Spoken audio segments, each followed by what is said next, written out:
You're nothing but a stupid old woman who can't even read these papers right." Julius said it loud enough for everyone in that courtroom to hear, loud enough for the judge, the lawyers, the clerk. After 42 years of marriage, he wanted witnesses to my humiliation.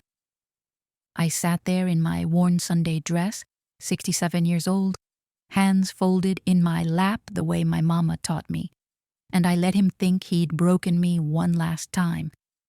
I let him believe that those 3 years of calling me useless, senile, too stupid to understand money had finally worked. His lawyer smirked. The man actually smirked at me. Then the judge opened the file. Julius's lawyer stopped smiling. He started reading. His face went pale. He grabbed Julius by the arm and whispered something urgent, desperate. And Julius, the man who spent decades making me feel small, who stole my inheritance, who convinced half the county I was losing my mind, he stared at those papers, and his hands started shaking so badly he dropped them. That's when I let him see it. The smile, small, controlled.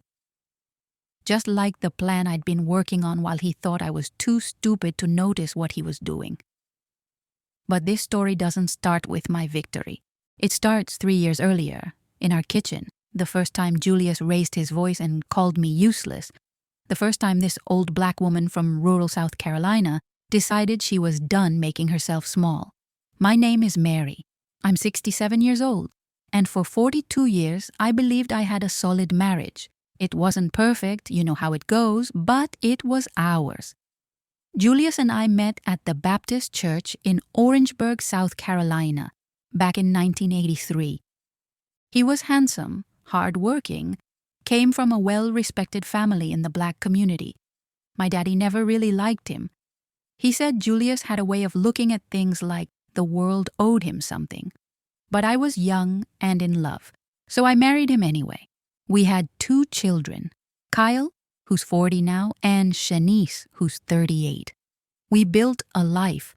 Julius worked at the auto shop his father left him, and I taught English at the elementary school until I retired about 5 years ago.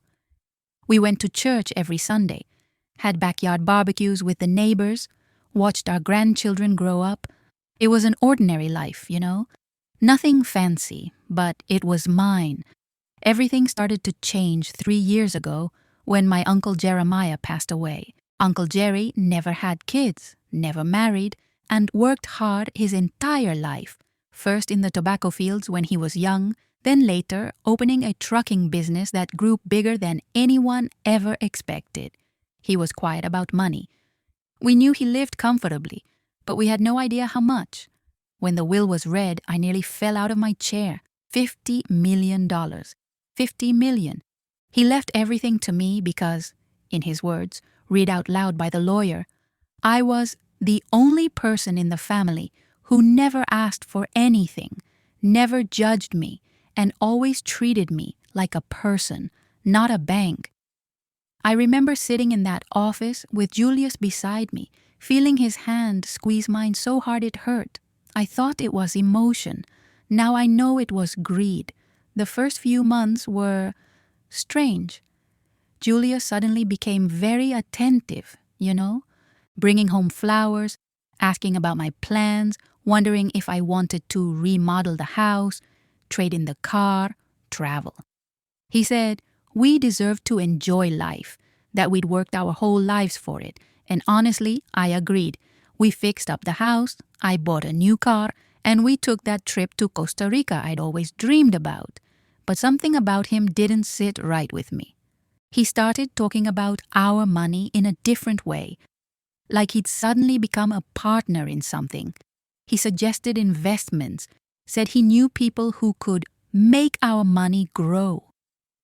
I've always been careful with money, so I told him I wanted to take things slow, really understand what was going on, and that's when he truly started to change. 6 months after the inheritance, Julius started calling me stubborn whenever I didn't agree with him. Then it became hard-headed, then stupid.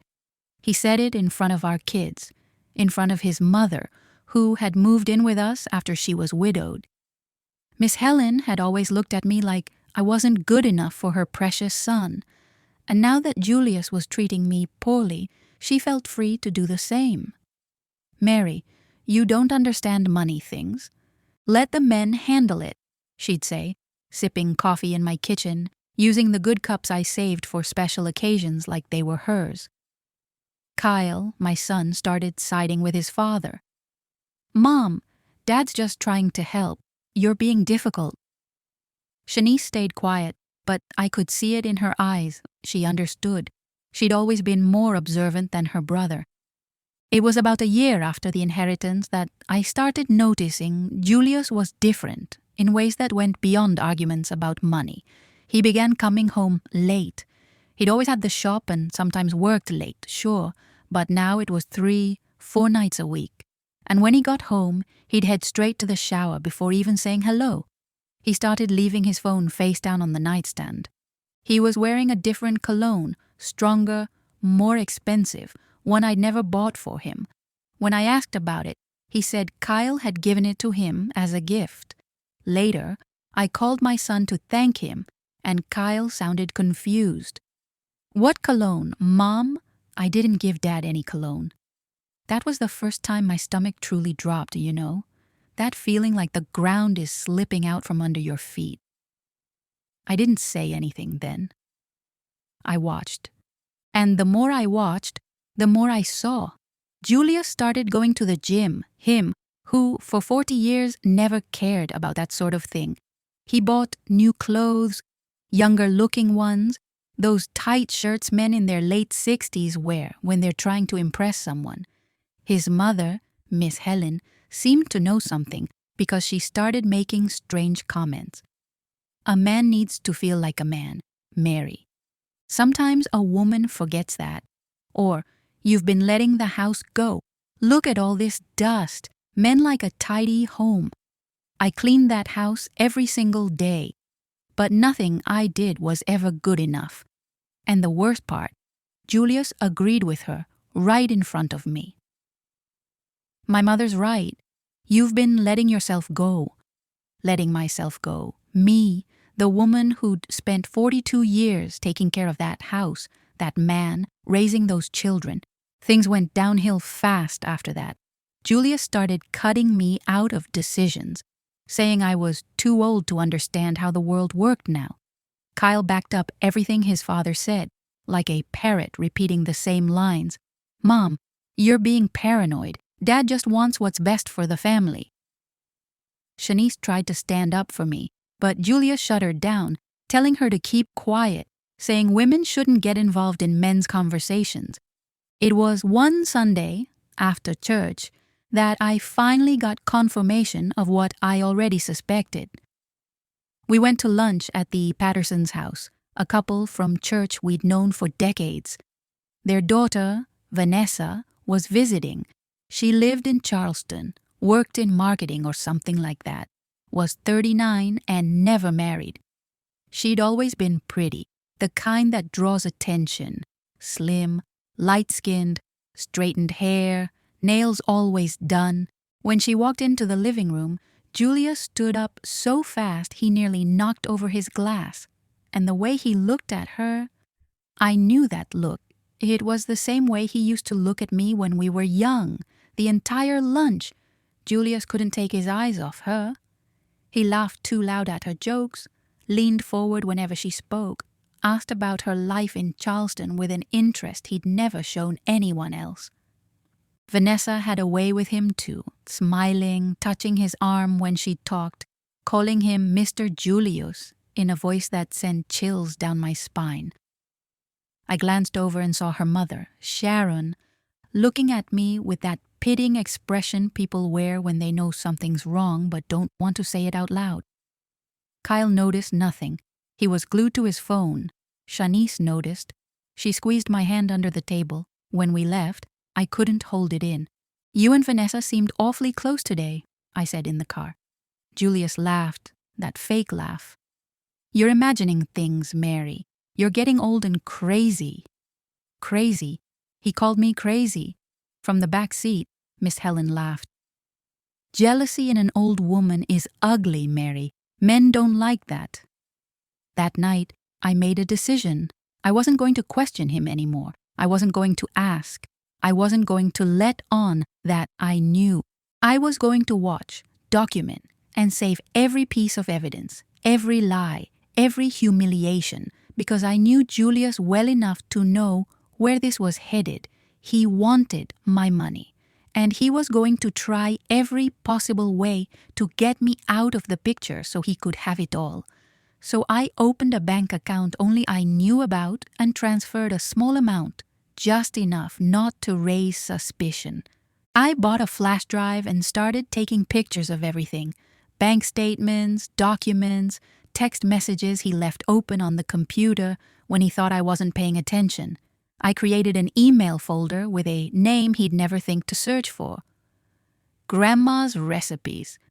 And I started saving it all there. Every lie, every receipt, every late night, every time his cologne smelled different. I was just a stupid old woman who didn't understand money, right? So he never imagined I was already 3 steps ahead of him. 2 months after that lunch at the Pattersons' house, Vanessa started showing up at my house. At first it was just stopping by to visit. Then it became, I came to bring some documents to Mr. Julius from the shop. And after that she didn't even bother making up an excuse. She simply showed up. And Julius allowed it. Worse, he welcomed her as if she were the owner of the house. Vanessa, sit down, make yourself comfortable. Mary, make us some coffee. I was the maid in my own house. And Miss Helen. That woman treated Vanessa as if she were the daughter-in-law she had always wanted. What a polite young lady, so elegant. Mary, you should learn a few things from Vanessa. Look how she takes care of herself. I was 67 years old. I had raised 2 children. I had worked my whole life, and I didn't take care of myself because I didn't wear high heels and tight clothes like a 39-year-old woman. The last straw was on a Saturday morning. I had gone grocery shopping and came back early because I had forgotten the list. When I walked in through the kitchen door, I heard laughter coming from the living room, a woman's laughter. I went over there and almost dropped the bags. Vanessa was sitting on my couch, wearing my robe. Yes, my blue silk robe that Shanice had given me last Christmas. Her feet were on my coffee table, painted red, as if she lived there. Julius was sitting next to her, so close their shoulders were touching, laughing at something on his phone. Miss Helen was in the armchair, smiling at the scene as if it were the most normal thing in the world. When they saw me, no one moved. No one looked even a little embarrassed. Mary, you're back already, Julius said, as if I were the intruder. Vanessa slept here last night. It was too late for her to go back to Charleston. Slept here, in my house, using my things. She can sleep in the guest room, I said, trying to keep my voice steady. Julius looked at me with that look of disdain I had learned to hate. She already slept, Mary. Calm down with that paranoia. Vanessa didn't even look at me. She just kept using her phone as if I didn't exist. Miss Helen sighed loudly. You're making a storm in a teacup, Mary. The girl just slept here. What's the harm?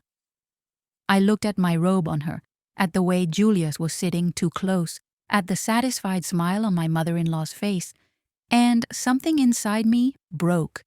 But not the way they expected. I didn't scream, I didn't cry, I didn't make a scene. I simply grabbed my purse, went upstairs to the bedroom, locked the door, and opened my laptop. I took a picture of Vanessa in my robe through the opening by the stairs. I wrote down the date, the time, the witnesses. I saved everything in the folder, Grandma's Recipes. And then I searched best divorce lawyers in South Carolina. That same week, Julia started talking about making financial adjustments. He said he had found an excellent financial advisor, that we needed to diversify investments. that I needed to sign some papers to transfer part of the money to a joint account to make things easier. I pretended to be stupid. "Oh, Julius, I don't understand these things. You know best." He liked that. He smiled that arrogant smile. "That's right, Mary. You let me take care of it." But I didn't sign anything. I made excuses. "Let me read it carefully. I have a headache today. My hand is shaking. Let's leave it for tomorrow." He started to get impatient. Kyle also started to pressure me. "Mom, what's the problem with signing? Dad just wants to organize things." My own son against me. And Vanessa, that woman started showing up even more. 3, 4 times a week. She sat at my table, ate in my kitchen, used my bathroom. And Julius allowed it, encouraged it. He laughed with her, touched her arm, looked at her the way he hadn't looked at me in years. It was Shanice who caught me crying one night. She had come over for dinner and found me in the laundry room, holding a dress that was mine but smelled like Vanessa's perfume. "Mom, what's wrong?" she asked, closing the door. And I broke down. I told her everything. The betrayal, the humiliation, the way Julius and Miss Helen treated me, Vanessa using my things, my son taking their side. Shanice hugged me and cried with me. "Mom, you have to do something. You don't deserve this." And I looked at my daughter and said, "I already am, baby. I just need a little more time." She didn't understand, but she trusted me. And that night, after everyone went to sleep, I did something Julius would never expect. I opened 3 credit cards in his name and mine as joint accounts. After all, we were still married. Legally, I could do that. And I started spending, not on nonsense. I spent on useful things, home renovations, new furniture, a new fence for the yard, but everything on credit, everything generating debt. Julius saw the furniture arriving and thought I was using money from the account. He didn't even check the cards because he thought I was too stupid for that. And while he was busy with Vanessa, while everyone thought I was lost and clueless, I was building my case. I hired a private investigator, a discreet man from Colombia who was recommended by an acquaintance. I paid in cash, money from my secret account that no one knew existed. That man followed Julius for 3 weeks. He photographed him and Vanessa entering motels, expensive restaurants, even a jewelry store where he bought a necklace I never saw.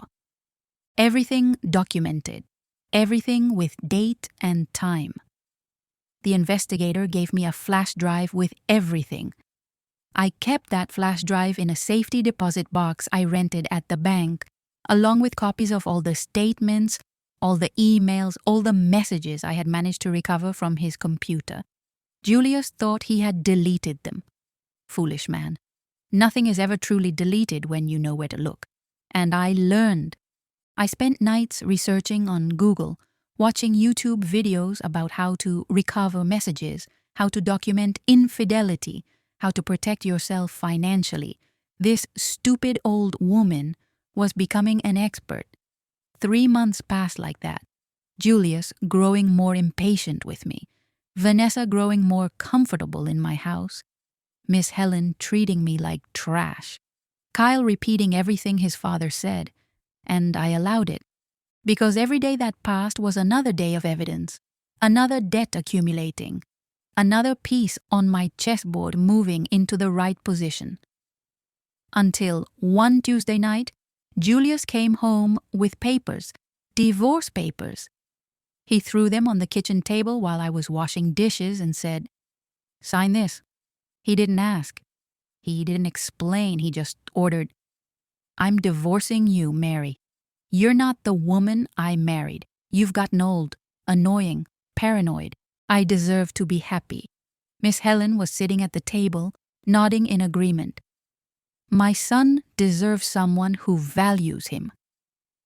Kyle was in the living room, but I knew he was listening, and he didn't say anything to defend me. I dried my hands slowly, very slowly. I picked up the papers and read them.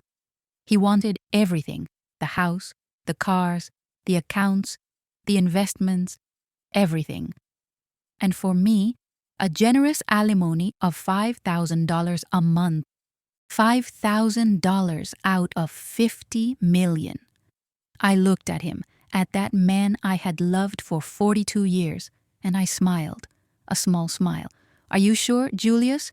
Do you really want to keep everything?" He laughed. "You don't have a choice, Mary. You either sign or I take you to court and prove you're incapable of managing that money on your own. I have a doctor. I have witnesses. I have everything I need." Witnesses. Miss Helen smiled. Kyle said nothing. And in that moment, I knew it was time. Time to stop pretending I was stupid. Time to show my game. I didn't sign that night. I said I wanted to read everything carefully, that I was going to take it to my lawyers to review. Julius turned red. "What lawyers, Mary? You don't have any lawyer."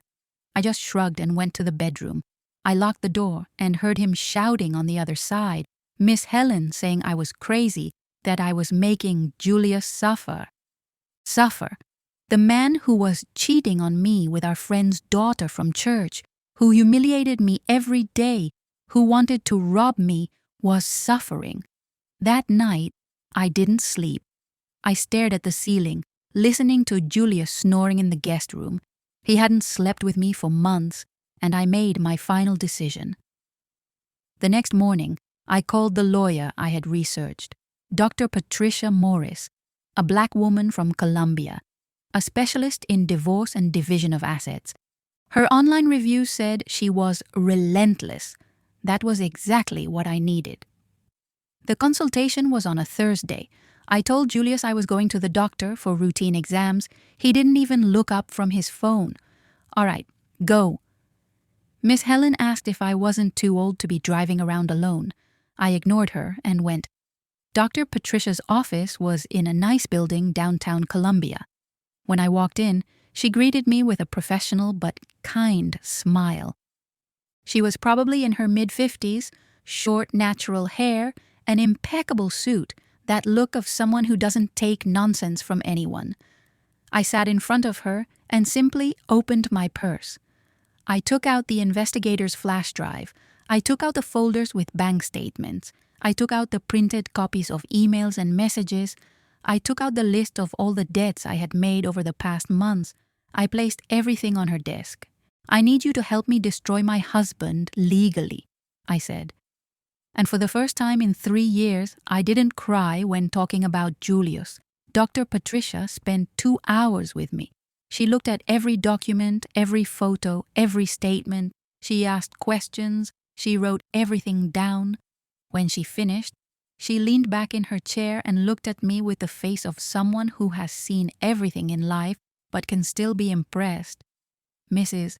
Mary, you did a better job than many professional investigators I know. This here is pure gold." She explained the strategy. "South Carolina recognizes alienation of affection. I could sue Vanessa as well. The debts I had accumulated in the couple's name, since we were still married, they were marital debts. If Julius wanted to keep everything in the settlement, he would keep all the debts too." "How much debt did you accumulate?" she asked. I smiled. $2.5 million, all documented, all in renovations and improvements that increased the value of the property he wants to keep. Dr. Patricia laughed, a real laugh.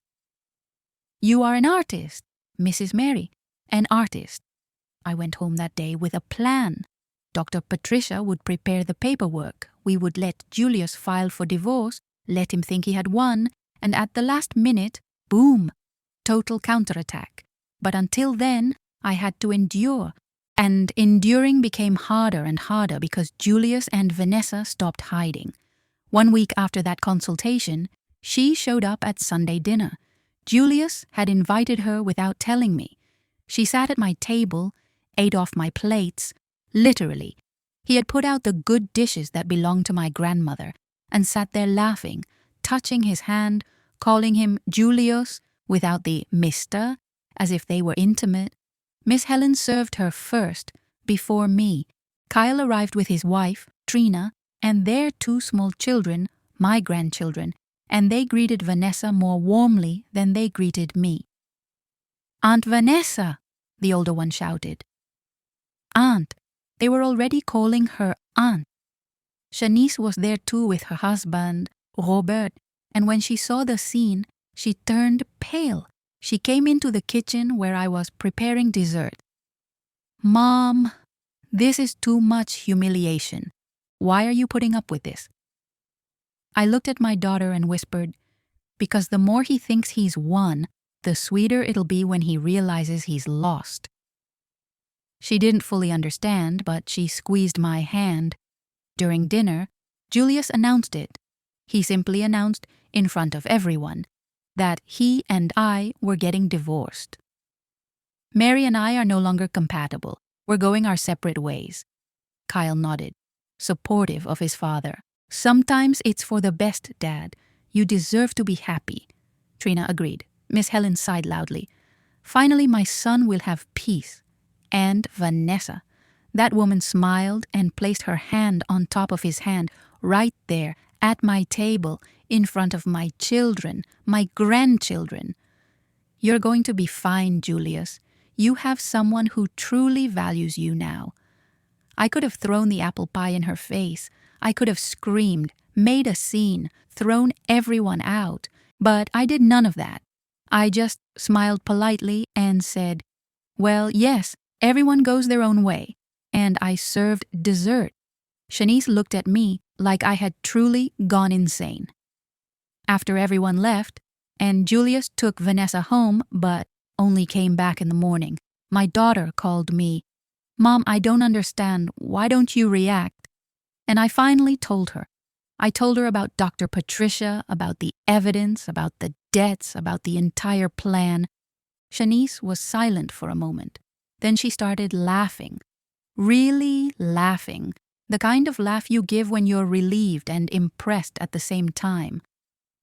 "Mom, you're a genius. Dad has no idea who he's messing with." No, he didn't. And that was my advantage. The next 2 months were the worst and the best of my life. The worst because the humiliation continued. Vanessa practically lived in my house. She had a drawer in the guest room, shampoo in the bathroom, food she liked in the refrigerator. Miss Helen treated her like a daughter-in-law. Kyle brought the kids over to spend time with Aunt Vanessa. And Julius? He became cruel. He called me ugly, old, useless.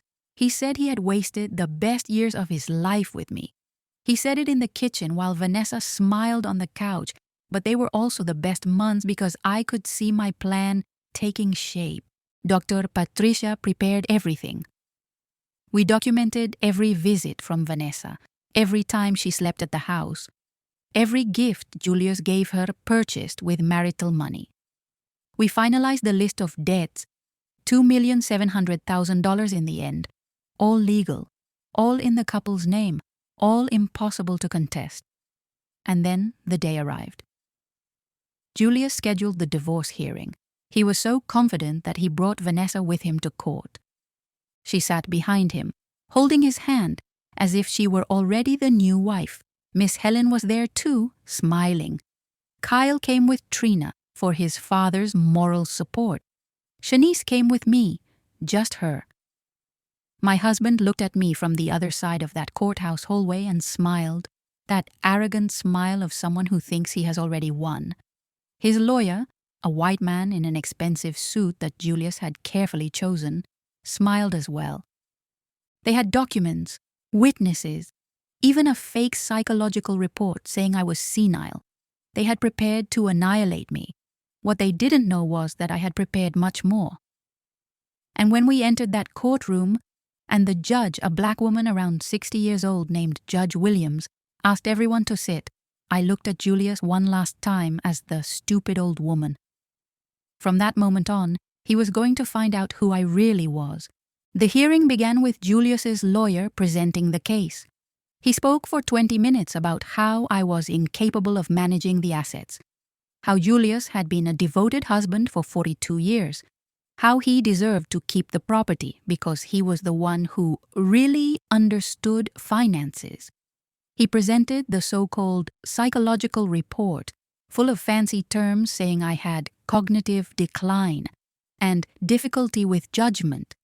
Miss Helen was called as a witness. She swore on the Bible and lied shamelessly.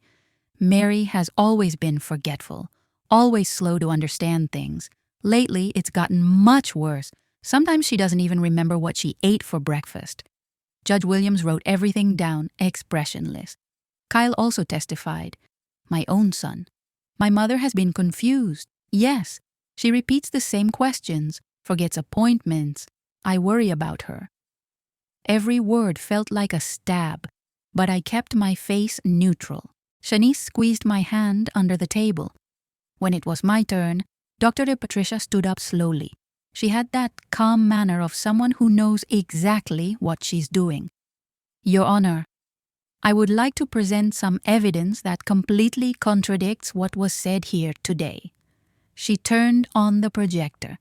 The first image that appeared on the screen was Julius and Vanessa entering a motel in Colombia. Date, time, everything documented. The second image showed the two of them leaving an expensive restaurant, holding hands. The third showed Julius buying a necklace at a jewelry store. The receipt showed he had spent $15,000. Marital money. I saw Julius turn pale. Vanessa lowered her head. Miss Helen looked like she had seen a ghost. This proves nothing, his lawyer shouted. Dr. Patricia didn't even look at him. Oh, but there's more. She began reading the text messages.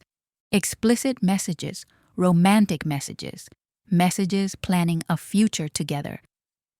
When I get everything, we're going to the Bahamas, baby. That old woman won't even know what happened. 2 months and she signs everything. Then we're free. The courtroom fell silent. Judge Williams looked at Julius with an expression I will never forget. Disgust, disappointment, anger. Mr. Thompson, do you have anything to say? Julius tried to speak, but only confused sounds came out. His lawyer tried to argue that the messages were taken out of context, but Dr. Patricia was already presenting more evidence, emails discussing how to make me look incompetent, conversations with the doctor who falsified the report, and yes, she had discovered the report was fake, had arranged for another doctor to examine me, and I had passed all cognitive tests with the highest scores. Mrs. Mary Thompson is not only in perfect mental condition, but has also demonstrated exceptional planning and organizational ability over the past 3 years. That was when she dropped the bomb about the debts. She put all the statements on the screen, all the expenses, everything I had accumulated. $2,700,000 in marital debt, Your Honor. As the couple was still legally married, all these debts are the responsibility of both parties. Julius's lawyer stood up so fast he knocked over his chair. Wait, what debts? He started flipping through his papers, desperate. Julius looked at me, really looked at me, and for the first time in 3 years, I saw fear in his eyes, real fear. You did this on purpose. I didn't say anything, I just smiled. That same small smile I had saved for so long. Dr. Patricia continued. Mr. Thompson filed for divorce requesting to keep all marital assets, all of them, the house, the accounts, the investments, everything. And under South Carolina law, when one party requests all marital property, that party also assumes all marital debts, all of them. Julius stood up, shouting, This is a setup. She did this to screw me. The judge struck the gavel. Mr. Thompson, sit down and control your language in my courtroom. But he didn't sit. He stood there, red-faced, shaking, staring at the papers in his lawyer's hands. In addition to the debts, Dr. Patricia continued, we are filing a lawsuit for alienation of affection against Miss Vanessa Patterson. The evidence of the extramarital relationship is irrefutable. We are also requesting that Mr. Thompson be investigated for attempted fraud, as he tried to obtain false medical documentation to declare my client incompetent." Vanessa started crying. That woman who had spent months in my house, using my things, humiliating me, was now crying like a child. Her parents were in the gallery. I hadn't seen them come in, and the look of shame on Sharon Patterson's face is something I will take to my grave. Her husband, Thomas, stood up and walked out, too embarrassed to stay. Judge Williams called for a recess, 15 minutes. When we returned, she had made her decision. "Mr. Thompson, your request to retain all marital assets is granted." Julius smiled. For 2 seconds, he smiled, thinking he had won. "However, as requested, you will also retain all marital debts in the amount of $2,700,000. Mrs. Thompson will retain her individual inheritance, which is not part of the marital estate, as it was received through a direct will and kept in a separate account." It was beautiful to see the smile die on his face, beautiful to see him finally understand what I had done. He was not only not going to get my inheritance, he was leaving the marriage owing almost $3 million. The house he wanted so badly, it was worth $1.5 million. He would have to sell it to pay part of the debt, the cars, the investments he had made with his own money over the years. Everything would have to be liquidated. But this isn't fair," he shouted. The judge looked at him over her glasses. "You asked to keep everything, Mr. Thompson. Congratulations. You got it." She struck the gavel. "Divorce granted. Court is adjourned." And it was there, in that moment, watching Julius collapse into a chair with his head in his hands, watching Vanessa cry, watching Miss Helen in shock, watching his lawyer try to understand what had happened, that I finally breathed. 3 years. 3 years enduring humiliation, contempt, betrayal. And in 15 minutes, justice. Kyle approached me outside the courthouse. He was pale, in shock. Mom, I didn't know any of this." I looked at my son, that man who had taken his father's side, who had called me confused, paranoid, who had let his own children call his father's mistress aunt. "You didn't want to know, Kyle. You had 3 years to ask, to listen, to see what was happening to me, but it was easier to believe I was crazy." He started crying. A 40-year-old man crying like a child. "Mom, I'm sorry. Please forgive me." Shanice stepped closer. "Kyle, not now. Let Mom be." But I placed my hand on my daughter's arm. I looked at my son, the boy I had raised, the boy I had loved, and said, "I forgive you, but you're going to have to earn my trust back, and that doesn't happen overnight." He nodded, still crying, and for the first time in 3 years, I felt that maybe, just maybe, my family could be rebuilt, at least part of it. 2 weeks after the hearing, I found out that Vanessa had disappeared. She simply took her things and went back to Charleston without telling anyone. Julius tried calling, sent messages, nothing. The woman who had spent months saying she loved him, that she would always stay by his side, vanished the minute the money was gone. I learned this from Sharon Patterson, her mother.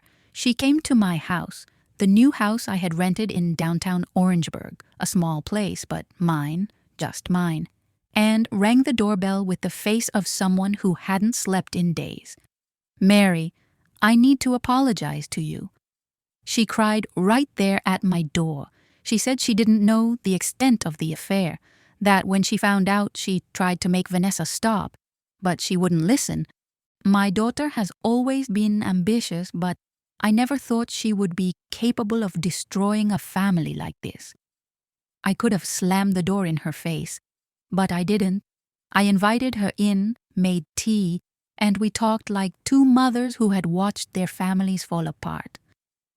What Sharon told me that day was the twist I never expected.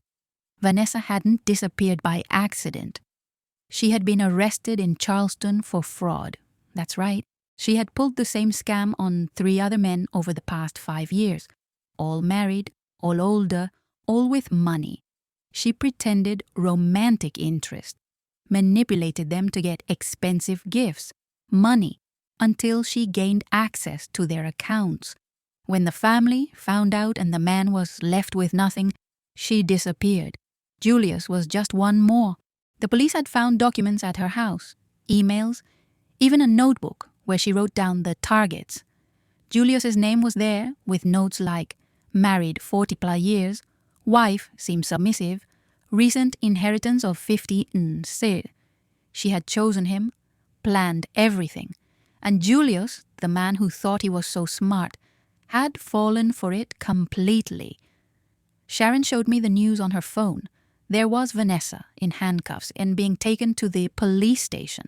I should have felt satisfaction, but what I felt was pity. Pity for Julius, who had thrown away 42 years of marriage for a criminal. Kyle showed up at my house 3 days later. He had discovered more things about his father. Things even I didn't know. Apparently, Julius had a gambling debt he had been hiding for years. Almost $500,000. He owed loan sharks, dangerous people. That's why he was so desperate for my inheritance. It wasn't just greed, it was desperation. Mom, I found the documents at his shop. Dad was going to use your money to pay off those debts and still have enough left for him and Vanessa to live well. He planned everything. Kyle cried again. I was so blind, so stupid.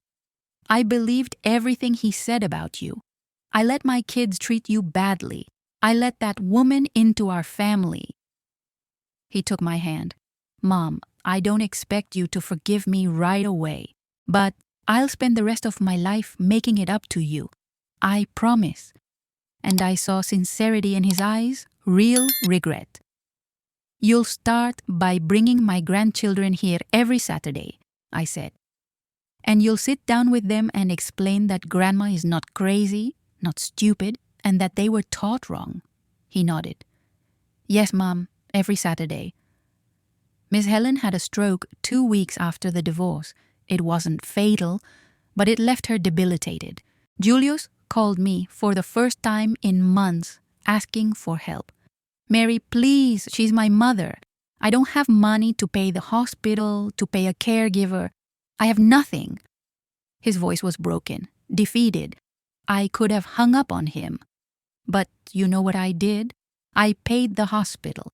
I paid for a caregiver to stay with Miss Helen, not for Julius, for her, because in the end, she was an old, sick woman, and I couldn't let her suffer, even after everything. But I made it clear, this isn't for you, Julius, it's for her, and don't call me again unless it's about the kids.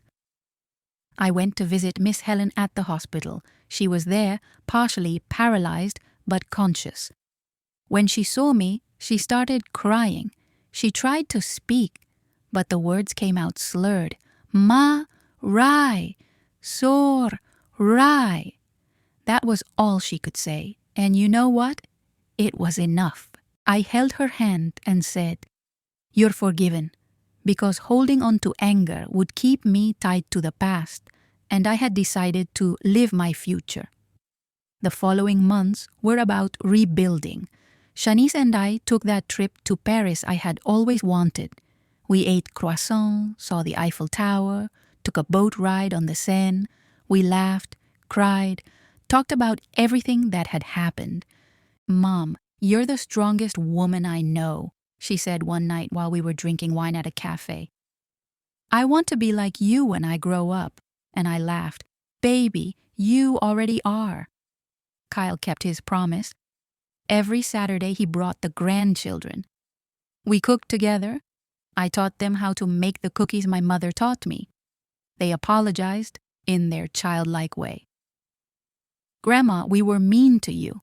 Aunt Vanessa wasn't nice. And I hugged them and said everything was okay, that we learn and move forward. Kyle also filed for divorce from Trina. she had sided with Julius until the very end, and Kyle realized he had married someone just as toxic as his father. He was rebuilding his life, too. I used part of Uncle Jerry's inheritance for something I had always wanted to do.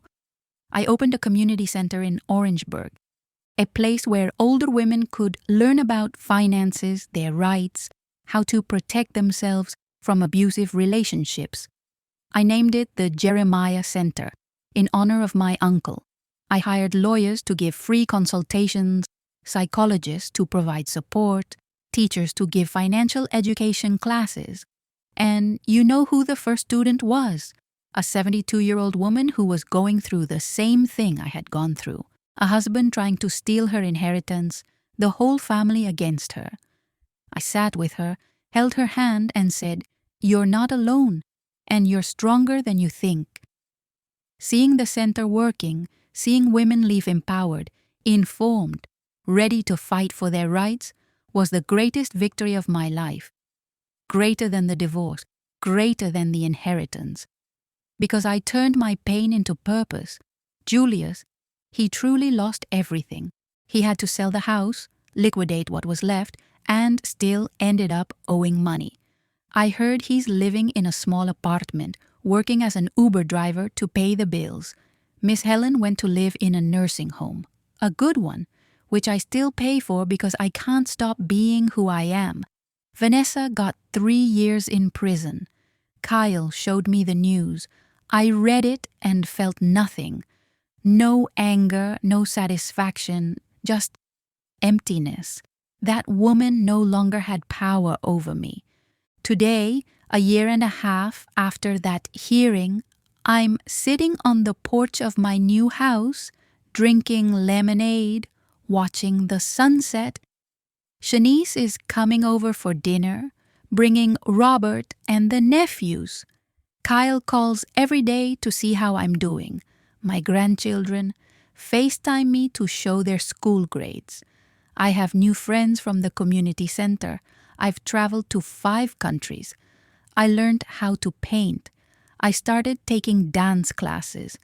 At 67 years old, I'm living the life I always wanted but never had the courage to live. Sometimes people ask me if I regret anything, if I regret staying quiet for so long, planning instead of confronting things right away. And you know what I answer? No. Because every one of those 3 years taught me something. It taught me that I'm stronger than I thought. It taught me that patience is a powerful weapon. It taught me that underestimating an old woman is the biggest mistake a man can make. Julius thought I was stupid. Miss Helen thought I was weak. Vanessa thought I was easy to fool. They all learned that the quiet woman, the woman who washes dishes and lowers her head, can be the most dangerous woman of all when she decides that enough is enough. And me, I learned that it's never too late to start over. It's never too late to be happy.